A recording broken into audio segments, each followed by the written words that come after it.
So, good morning, students. Let us start today's lecture. So, welcome in next lecture of Math F211 Mathematics 3. So, presently we are studying the qualitative properties of differential equation. So, last time we have seen audio video is okay.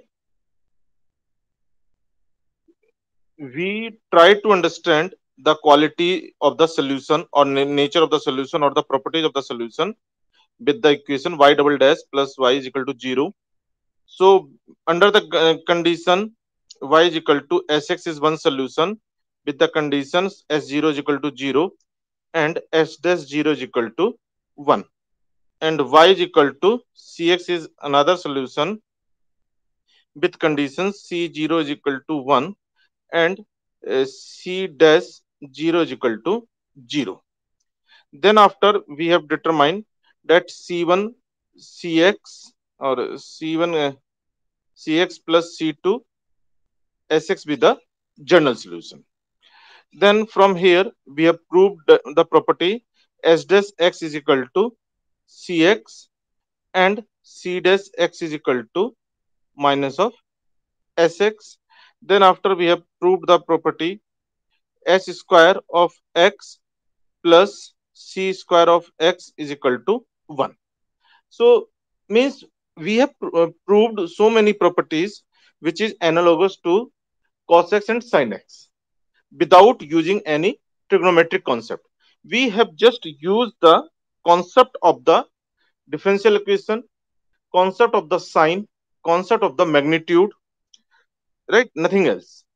And we have seen the oscillatory nature of the Sx and Cx. So we have extracted almost every significant property of the function sin x and cos x from equation 2 y double dash plus y is equal to 0 by the method of differential equation, right, alone without using the prior knowledge of trigonometry. Means nowhere we have used the prior knowledge of the trigonometry. Whatever the from the given differential equation we can infer the information that we have used.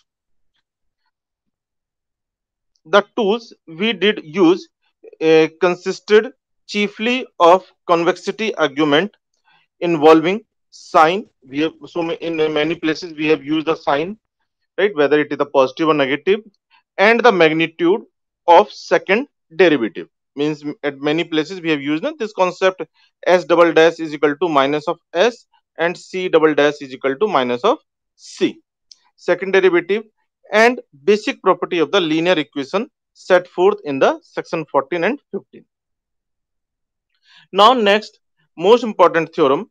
There are the two important theorem in this section. First one is the Sturm separation theorem. Second one is the Sturm comparison theorem. So here the first theorem is the Sturm separation theorem. So here theorem A, if y1 and y2 are two Li solution of y double dash plus px y dash plus qx y is equal to 0, then the zeros of zeros of these function are distinct and the occur alternatively in the sense that y1 vanishes exactly once between any two successive zeros of the y2 and conversely. That is the Sturm separation theorem. It means whatever you have seen in the solution of y double dash plus y is equal to 0, from there we have inferred that any second order differential equation has the uh, solution, and solutions zeros are separated and they occur alternatively.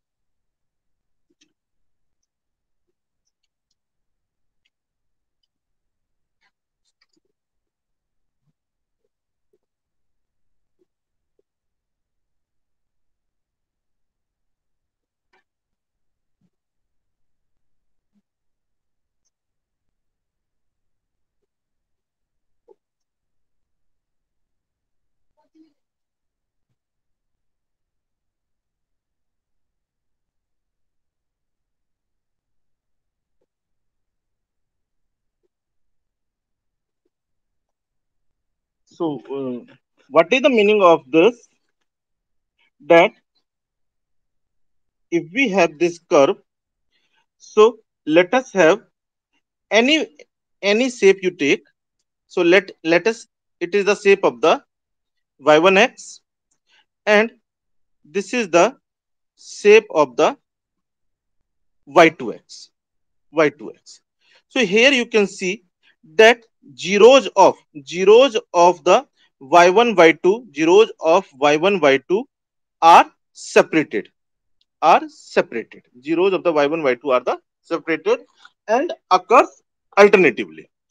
So by chance, if I'm saying that y1 and y2 are Li solution, Li solution of given differential equation. So Li solution implies W is not equal to 0. If we say they are not separated, means uh, at the x naught, they are the same. At the x naught, assume, let this, at the x naught they are the same. It means y1 x naught is equal to y2 at x naught. So this implies that y1 dash x naught is equal to y2 dash x naught, and Wronskian will be the y1 y2 y1 dash y2 dash. So this will become if you compute the Wronskian at x naught, so at that time y1, it will also become the y1 dash, it will also become the y1 dash, and that is equal to 0. And from the theorem 15, Wronskian is by lemma of theorem lemma 1 of theorem 15a. What we know, W is Wronskian is either 0, either identically 0 or nowhere 0. Means we cannot say for some point it is 0 and for some point it is not 0. Here when we have said that y1 and y2 are Li solution, automatically we have conclusion that W is not equal to 0. Not equal to 0 means either the W is positive or W is negative. But if I'm saying that the zeros of the y1 and y2 coincide, it means at x naught, at the particular point x naught, y1 is equal to y2 and y1 dash is equal to y2 dash. So Wronskian will come 0. So it will not satisfy the whatever we have claimed, whatever we have learned in the lemma 1 of the theorem 15. Yes. Sir, how much did you teach till now? Pardon? How? How much did you teach till now? Nothing much. Tell me. Okay. Sir, I joined just now. So, okay. Sir, continue, please.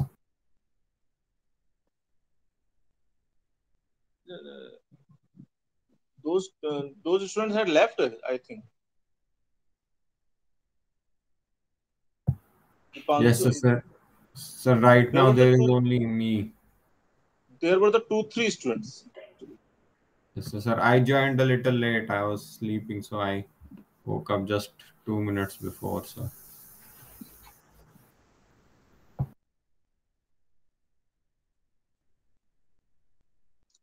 See, here, what we have studied till now, that whatever the knowledge you have gained from the previous lecture, that we have the following equation y double dash plus y is equal to 0, and we have seen y is equal to sx with initial condition s0 is equal to 0, s dash 0 is equal to 1, y is equal to cx, c0 is equal to 1, c dash 0 is equal to 0, and y is equal to c1c plus c2s with a general solution.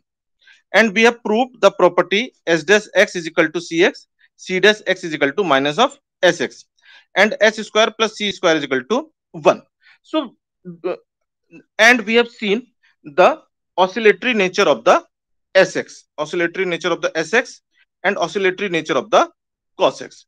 So to prove all these things, we have mainly used the we have mainly used the property of the, means we have extracted almost every significant property of the function sin x and cos x from the equation 2, means y double dash plus y is equal to 0, by method of differential equation alone, without using prior knowledge of trigonometry. Just by using the knowledge of the differential equation, we have derived all the properties of the sin x and cos x. The tools we did use consisted chiefly of convexity argument involving the sign, right? We have seen, just we have computed the s double dash is equal to minus s, c double dash is equal to minus c sine, and the magnitude of the second derivative, and the basic property of the linear equation set forth in section 14 and 15. So thereafter we have the few important theorems. In that, first one is the Sturm separation theorem. Sturm separation theorem states that theorem A, if y1 and y2 are two Li solution of y1 dash y double dash plus px y dash plus qx y is equal to 0, then the zeros of these functions are distinct, are distinct and occur alternatively, in the sense that y1 vanishes exactly once between any two successive zeros of the y2, and conversely.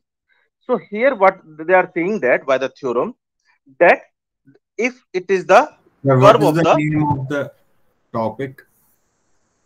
what is the Name of the topic, separation theorem. Sir, what is written there before?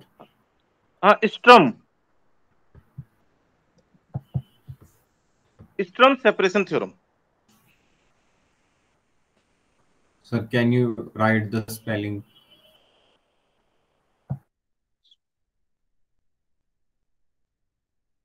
Sturm.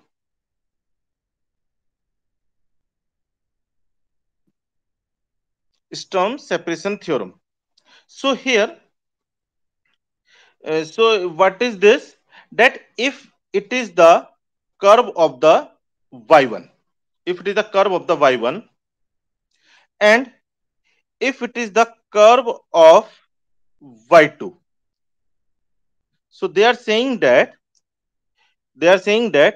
between two zeros, between two zeros of y2, between two zeros of y2, always we have one zero of y1. Between two zeros of y1, we have one zero of the y2. They occur alternatively. They are the distinct. So for that, I am proving that, let us say y1 and y2 are y1 and y2 are Li solution. Li solution means Wronskian is not equal to 0. Wronskian is not equal to 0. Let y1 and y2 have same 0, same 0. Same 0 means y1 at x naught is equal to y2 at x naught is equal to 0. So y1 dash at x naught is equal to y2 dash at x naught is also 0. So when we compute the w is what? y1, y2, y1 dash, y2 dash. That is also 0. So w Sir, at is x, it, sir, is it given that the derivative will be 0? name if we have the y1 and y2 is equal to 0 at that point. So already it Sir, is 0, no? Function value is 0 at that time. sir, but it's not necessary the derivative will also be zero. Now it becomes the constant, no? Or you can say if it is not 0, okay, you are assuming this. So at least y1 dash at x naught is equal to y2 dash at x naught. If these two are 0, if these two are 0, then determinant will be the 0. So when the determinant is 0, that determinant is 0, this implies that and what is the meaning of the w is not equal to 0? Either it is positive or it is negative. So by the theorem, by lemma 1 of theorem 15, we have seen w can be either identically 0 or nowhere 0. Means it never fluctuate between the 0 and non-zero. Either everywhere 0 or nowhere 0. So here we are saying that if y1 and y2 are the Li solution means w is not 0. So w cannot be 0. Means if it is given to you w is not 0, so it cannot be 0. It cannot be 0 means whatever your assumption, that is contradictory. So this implies that y1 and y2 are separated. Zeros of the y1 and y2 are the separated. So that is the Sturm separation theorem. Sir, what is theorem A? Sir, does it state that the zeros are between each other? Yes,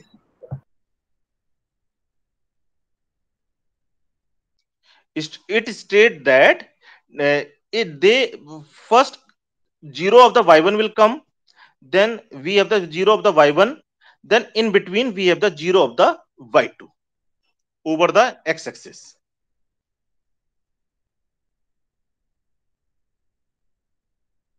Clear?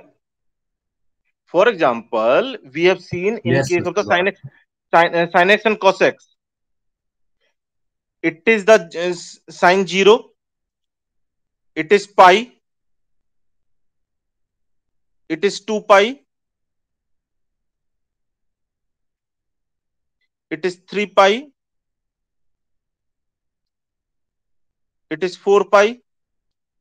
So in between we have the pi by 2, 3 pi by 2, 5 pi by 2, 7 pi by 2, and here we have the curve like this, right? So between the two consecutive zeros of sine, we have 1 0 of the cos. Between two consecutive zeros of the cos, we have 1 0 of the sine. Clear? Yes, sir. That is the Sturm separation theorem. The convexity argument given above in connection with equation y double dash plus y is equal to 0 make it clear that in discussing the oscillation of the solution, it is convenient to deal with equation in which first derivative term is missing. Means whatever the conclusion we have made through this equation. So in this, what we have, y double dash plus 0, y dash plus y is equal to 0 means the coefficient of first derivative of y of the dependent variable is 0. So can we reduce any arbitrary equation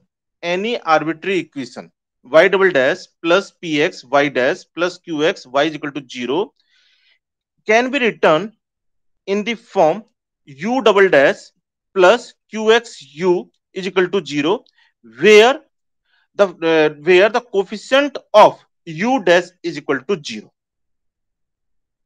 and the nature and the properties of the solution of y.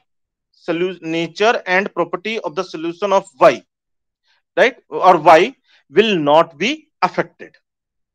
Means whatever the properties or nature of y, which is solution of y double dash plus px y dash plus qx y is equal to 0, should not be affected. Means whatever the solution of u, the same the same nature should be of y. The nature should not be affected. Either you compute the solution from this equation or from this equation, the nature and property of the solution should not affect. Means here we have the solution of the y, here we have the solution u. So whatever the nature of the u, the same nature should be for the y. Sir, The sir, we can convert all equations to u plus q u. we have the condition that I am telling. So by how we can do? By changing dependent variable y to u. So for that, what the substitution we will prefer? Y is equal to, let y is equal to u into v. Let y is equal to u into v. So y dash will become u into v dash plus u dash into v, right? U into v. So it will become,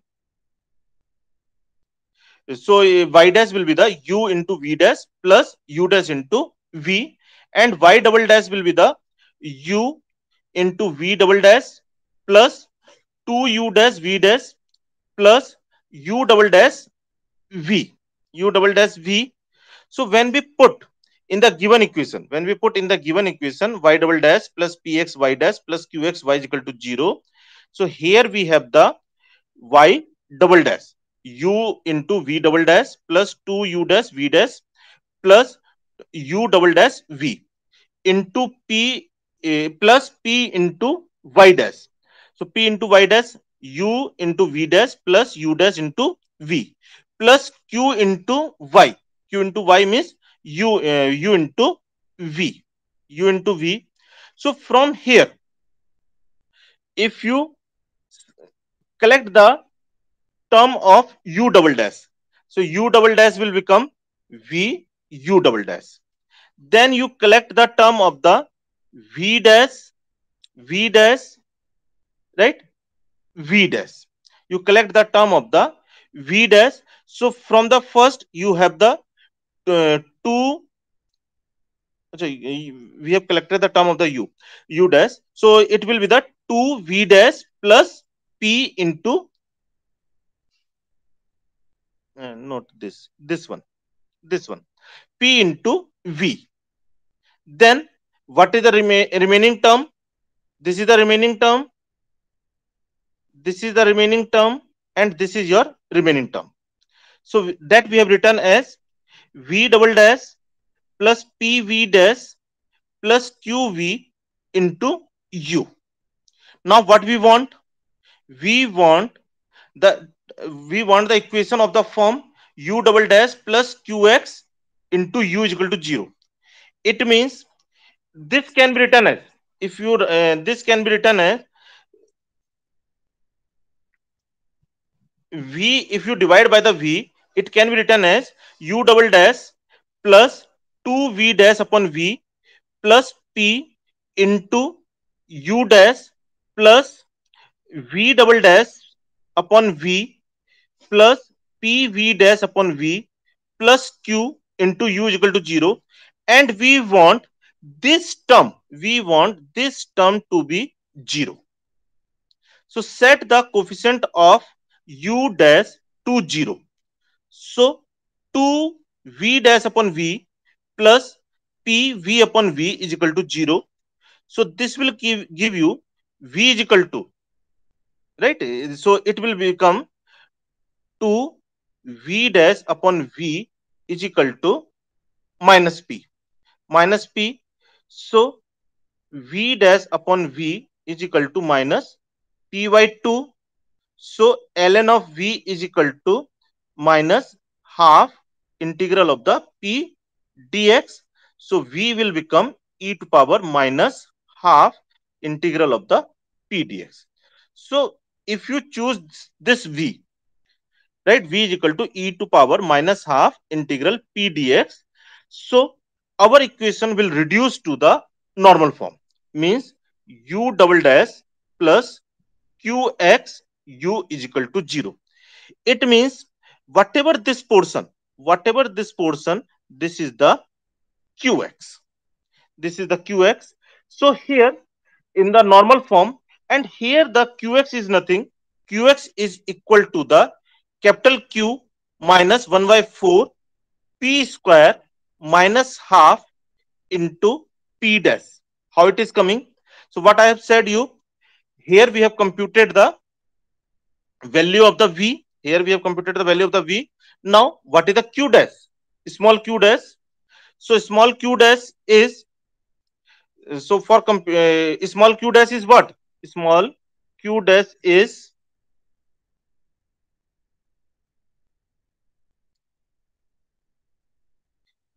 Sir, it what is is equal this to equation in box? value of the q, capital small q. It is the v double dash upon v double dash upon v, p v dash upon v plus q.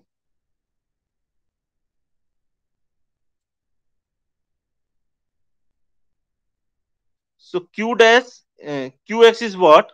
V double dash upon v plus p v dash upon v plus q. So what is the dv by dx? Dv by dx in the previous we have computed now. Dv by dx is equal to what? Dv by dx. Dv by dx is equal to, or from here, v dash is equal to minus of 2pv, minus of 2pv. So here we have written minus of 2. Here we have the minus So half, this is v of dash. the 2. We have uh, v dash. no, v dash is equal to minus half of pv, right? Minus half of the pv. So here we have the minus half of the pv. So from here if you compute the v double dash d2v upon dx2, so it is equal to minus half p v dash plus v into dp by dx. Again the value of the v dash is equal to minus half pv. So this will become 1 by 4 p square v minus half v dp by dx. So now if you put in the qx, if you put in the qx, so qx is what? 1 upon v, 1 upon v into v double dash plus p v dash plus q into, right, q into v. So we have this. So what is the value of the v double dash? V double dash is 1 by 4 p square v minus half v dp by dx plus p into v dash, p into v dash minus half pv square plus qv, plus qv. And from all you cancel the v, from all you cancel the v. So here you have q minus 1 by 4 p square minus half p dash. That is your qx.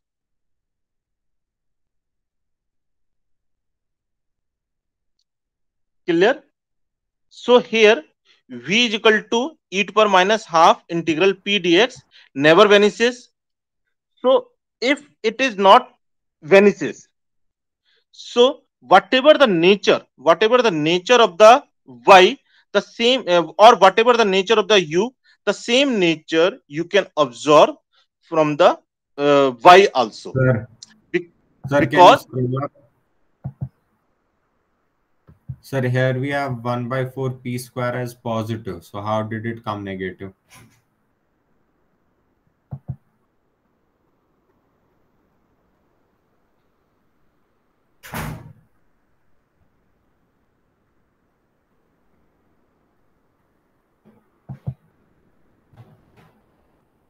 Oh, sir, we subtracted 1 by 2 p square. Okay, sir, got it.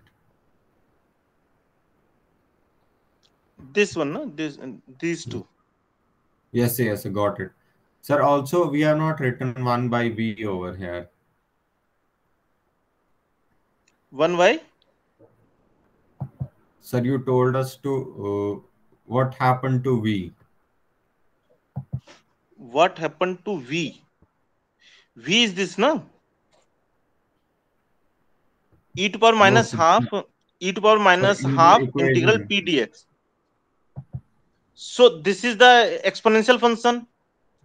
Exponential function is never zero.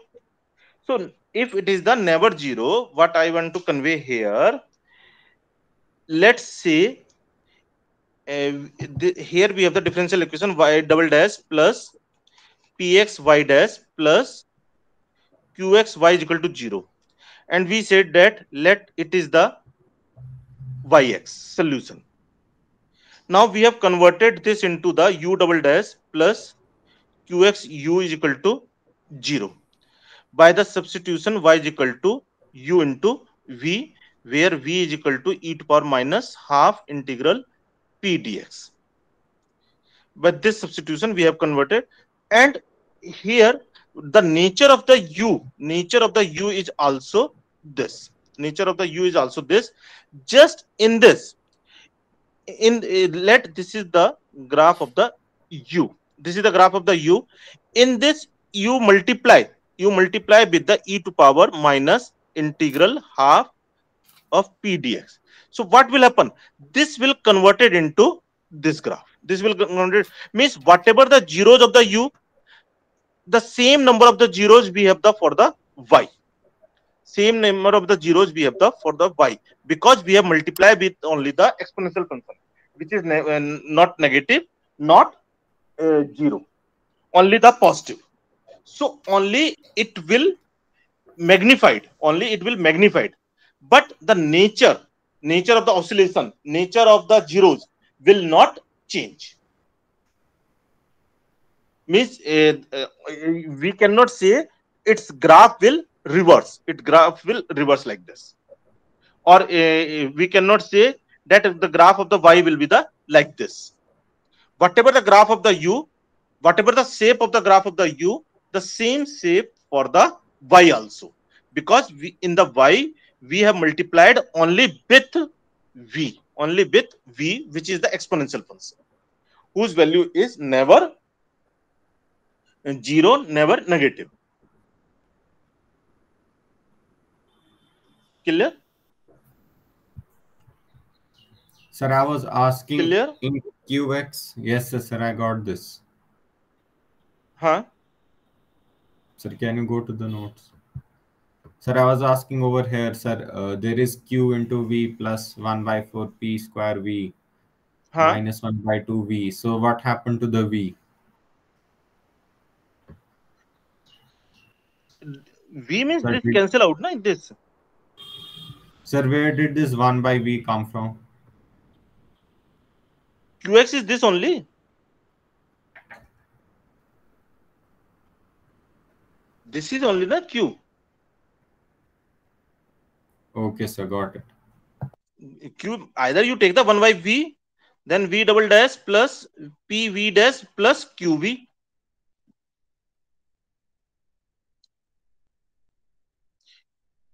In the derivation, we have this only, na? In the derivation. Yes, sir, got it. So v is equal to e to power minus half integral p dx never vanishes. The transformation of the first into normal form has no effect whatever on the zeros of the solution, and therefore leaves unaltered oscillation phenomena. Means if u is oscillatory in nature, then y is also oscillatory. If u is not oscillatory in nature, then y is also not oscillatory in nature. Thereafter, we have the two more theorems, theorem B and theorem C, that you have to study without proof. If qx in the normal form, that you have converted into the normal form. So if qx less than 0, And if qx is negative, ux is non-trivial solution of u double dash plus qx u is equal to 0, then ux has at most 1 0. If the for the normal form, if qx is negative, then the solution u has at most 1 0. When it is possible to at most 1 0? If there is no oscillation. When we have the possibility of the 1 0, when there is no oscillation, only 1 0, only 1 0. So they have said that if qx is negative, then it has the at most 1 0, at most 1 0. It can be like this, it can be like this, right? It can be like this. But if it is crossing the x-axis, then it will cross the x-axis only once, if qx is less than 0. That is the theorem B. Now theorem C state that let ux be any non-trivial solution of normal form u double dash plus qx u is equal to 0, where qx is positive for all x greater than 0, and if integral 1 to infinity qx dx is equal to infinity, then ux has infinitely many zeros on the positive x-axis. So the curves that you draw, they describe ux, right? Ux, yes. Okay. That is the curve of the ux. So theorem C state that if qx is positive, right?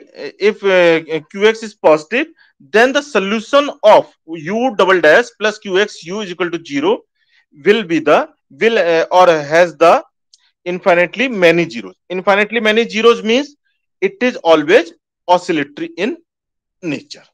So it is possible only when the integral 1 to infinity qx dx should equal to the infinity, then it is possible. So you have seen this thing. If we have the equation y double dash plus y is equal to 0, this implies qx is what? Qx is equal to 1. So qx is equal to 1. It is always positive for all x, right? For all x greater than 0, qx is 1. So it is all positive, and integral 1 to infinity of qx dx, that is the 1 to infinity, right? 1 into dx, that is the x 1 to infinity, and that is the infinity. So for this you have seen we have the solution sin x and cos x. So both are oscillatory in nature. Oscillatory in nature means they have the infinitely many zeros. They have the infinitely many zeros on the positive x-axis. Sir, it is for That all positive qx. all positive qx which has this integral. Both condition it must be. Okay. And for the negative qx, it has at most 1 0. So you have you have any arbitrary differential equation.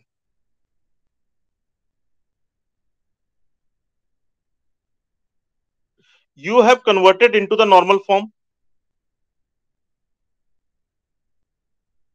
and from here you have the solution, or you have the nature of solution. You have nature of solution. So whatever the nature of the solution of u, nature of solution of u, nature of solution means nature of u, you know, the same nature will propagate to y. The same nature will propagate to y, since y is what? Y is u into v. So whatever the nature of u, the same nature will propagate to y. So That is wherever the u is 0, y will be also 0, right? where means wherever the u is 0, so corresponding to point u into v, we have the 0. Here we have the point means, for example, x naught it is. So for the y, x naught is the u into v. That multiplication of the v we have to include. Na? Point can be shift. But if u has at most 1 0, then y also has the at most 1 0. Then y cannot be the oscillatory in nature. If u is oscillatory in nature, then y is also oscillatory in nature. Then y cannot change its characteristic.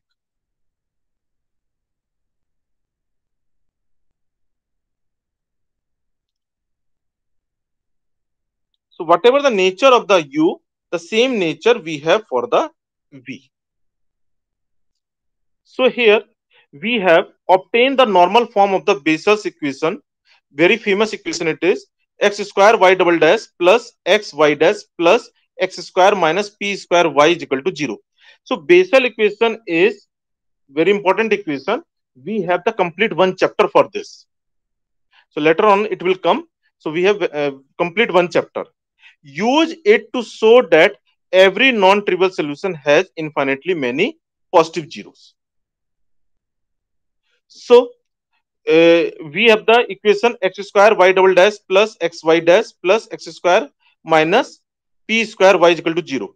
That can be written as y double dash plus 1 by x y dash plus 1 minus p square upon x square into y.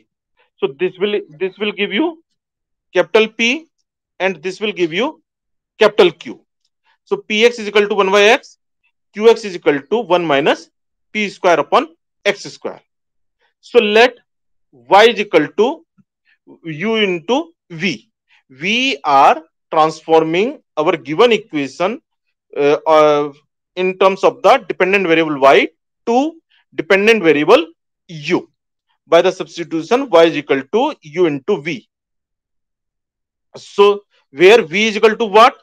V is equal to e to power minus half integral p dx. So e to power minus half. Now p is what? 1 by x into dx. So 1 by x will be the ln x, right? So it is equal to 1 upon root x.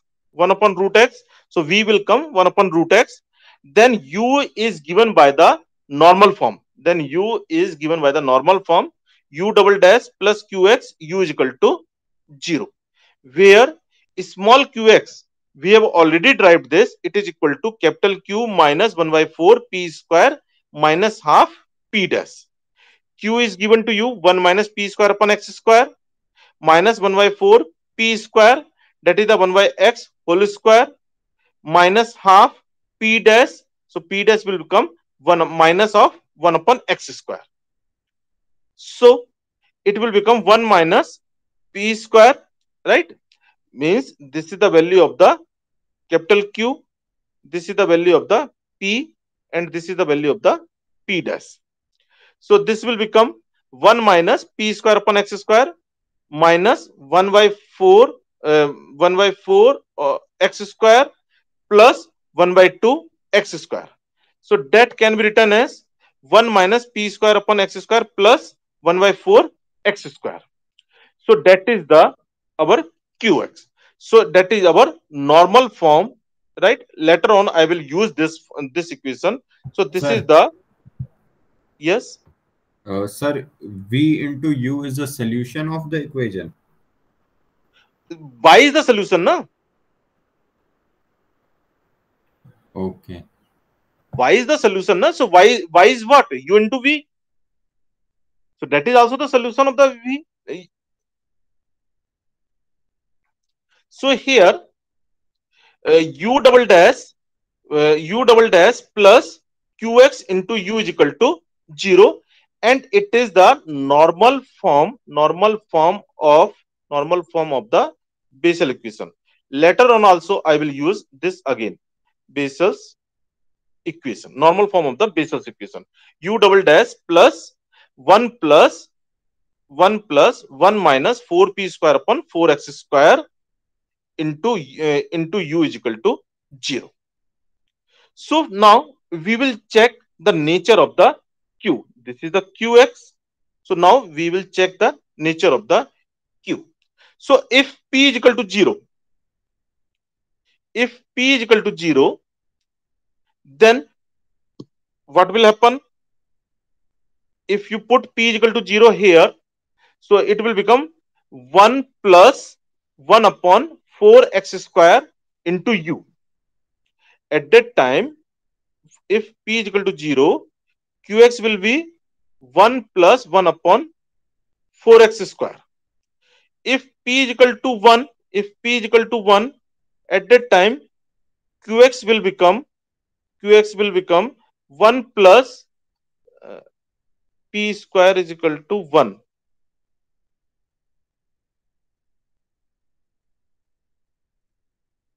So it 1 minus 4, that is the 3.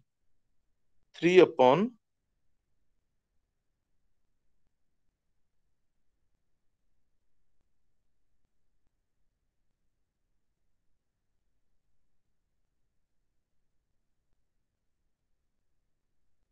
Sir -3/4x². नहीं एक minute, minus नहीं आएगा ना, some mistake is it?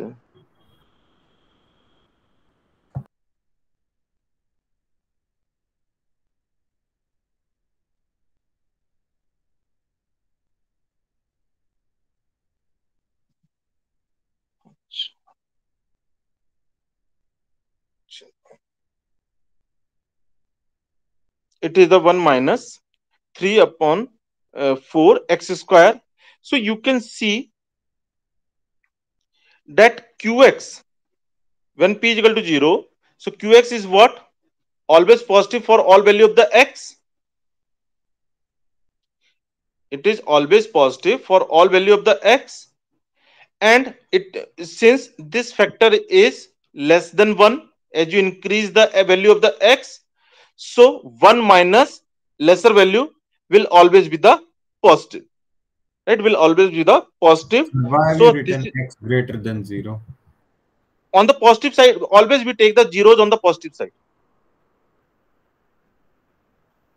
Sir, but it won't matter, right? Because it's x square. In this it is not matter, but we always study for the positive values of the x. In this it will not matter, but sometimes it may matter. So always we take on the positive side of the x-axis.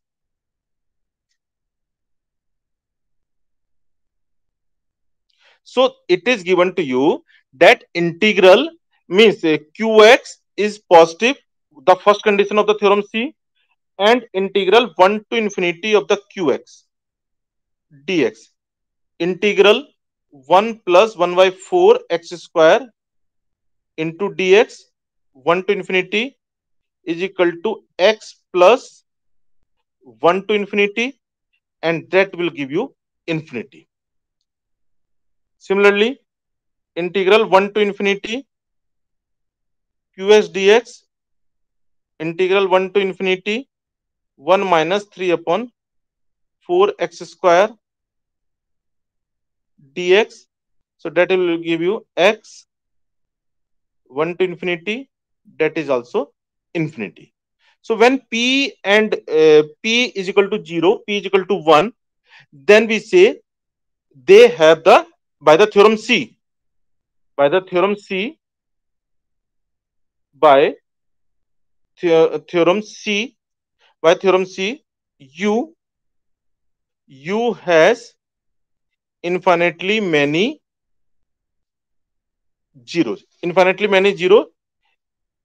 Hence, y has infinitely many zeros. Hence, y has also infinitely many zeros. Clear? By chance, if p is not equal to 0, if p is not equal to 0 and qx is what? 1 plus 1 minus 4p square upon x square. Now, for making q as a positive, right? For making the q as a positive, what should be the positive? 1 minus 4p square must be the non-negative. So when 1 minus 4p square is, because if this factor is non-negative, then qx will be the always positive for all positive x. For all positive x, 1 plus 1 minus 4p square upon 4x square will be the non-negative. So to make the non-negative qx, we have to consider 1 minus 4p square should be the non-negative. So minus 4p square greater than equal to minus 1 and 4p square less than equal to 1, or p square is equal less than equal to 1 by 4, and p is equal to what? Minus half to half. So if you take the value minus half to half of p, then also the Bessel equation has the infinitely many solution. At that time, again, if you compute the integral of 1 plus 1 minus 4p square upon x 4x square into dx, so it will give you x plus 1 to infinity, that is also the infinity. So by the theorem C, for the value of p 0, 1 and minus half to half, we have infinitely many zeros. The Bessel equation, with p is equal to 0, p is equal to 1, p is equal to minus half to half, right? Minus half to half, the Bessel equation solution has infinitely many zeros. That is the conclusion by the theorem C. So Sir, if that p is equals that to, we have inferred from the normal equation. sir, if p Now, is yeah. equals to 2, then we cannot say. Then we have some cases. Then we have some cases. I will tell you in later part. Actually, for that we require some more theorem. Okay, sir. I will discuss that. Whatever that till now we have studied, from that we can cover only this much values of the p. If the value of the p is greater than half, then what will happen? That is remaining. For that we require some more theorem. Sir, we have taken one that is greater than half. We have taken only 1.1, but we have not seen what is the value of the, what will happen when we have this and p greater than 1. Right? For that, I have to discuss one more theorem. Later on, I will discuss this question again. Okay. So this question I will discuss 3 times. Okay, sir. Right? So that's all for today.